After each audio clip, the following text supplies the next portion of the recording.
日過得點啊？身體健康係最緊要嘅，但如果唔小心病咗，又應該點樣面對呢？今日我哋就一齊學做個健康小達人，由食藥開始講起，確保病痛可以走得快。第一步就係千祈唔好做隨便醫生。你可能會諗，妹妹上次感冒剩低啲藥，而家哥哥又感冒，俾佢食藥就行啦。千祈唔好，又或者爸爸話唔使睇醫生啦，我去藥房買啲成藥就行啦。呢個做法都係錯㗎。每個人嘅病況都唔同，一定要由真正嘅醫生診斷，對症下藥，先至最安全有效。好啦，睇完醫生攞到藥，我哋就要變身做睇標籤小達人啦。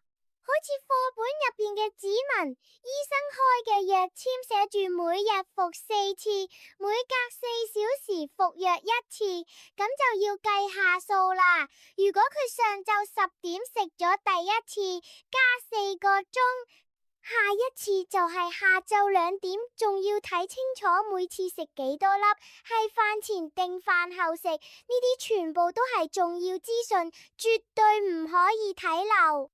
食藥嗰陣記得一定要用清水送藥，記住係清水、牛奶、茶、果汁，全部都係藥物嘅敵人，可能會影響藥物吸收、藥效消失，甚至有反效果。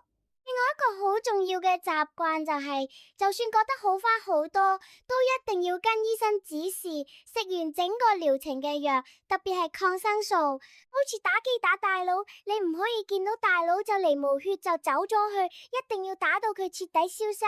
如果唔係，啲病菌好快就會復活，仲會變得更勁。萬一食咗藥，皮膚又紅又痕，可能係過敏，就要即刻停藥再去睇醫生。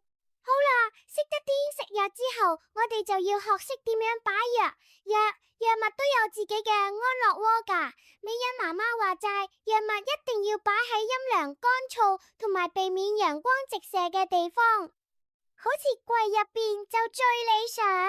千祈唔好放喺窗邊曬太陽，啲藥會變質，又唔好放喺魚缸隔離，會受潮發毛。最重要嘅係藥物一定要放喺高處或者鎖起佢，防止屋企嘅小妹妹當作係糖吃，吃錯藥，後果可以好嚴重。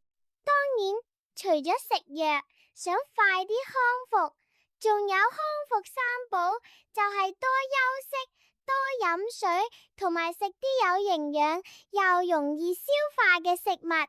如果你係敏儀嘅細佬，見到家姐生病啦，你可以幫佢倒杯水，同埋保持安靜，等佢好好休息。你哋都係最好嘅關心。最後呢，我哋要講一個最重要嘅健康話題，遠離煙酒同埋毒品。吸煙嘅禍害真係好恐怖，會令手指同埋牙齒變黃，仲會傷到肺，黑漆漆，減弱咗呼吸功能，會長期落去患癌症嘅機會就會大大增加。至於飲酒，而家法律已經規定任何人都唔可以賣酒精飲品18歲以下嘅青少年嘅，就係要保護我哋建立一個健康冇酒精嘅成長環境。如果有人誘惑你，好似海明同埋芳芳講，試一次無妨，你應該點樣答啊？一定要好大聲、好堅定咁講，唔好，我要保護自己，絕對唔會試。記住，網上或者朋友講嘅試一口煙冇問題，吸毒可以忘記不開心，全部都係人嘅謊言。吸煙、飲酒、吸毒都係嚴重危害健康嘅行為，尤其係毒品更可以致命。記住，我哋今日學會嘅健康三寶，正確用藥，妥善儲存，遠離誘惑，做個聰明又健康嘅好學生。我哋一齊努力，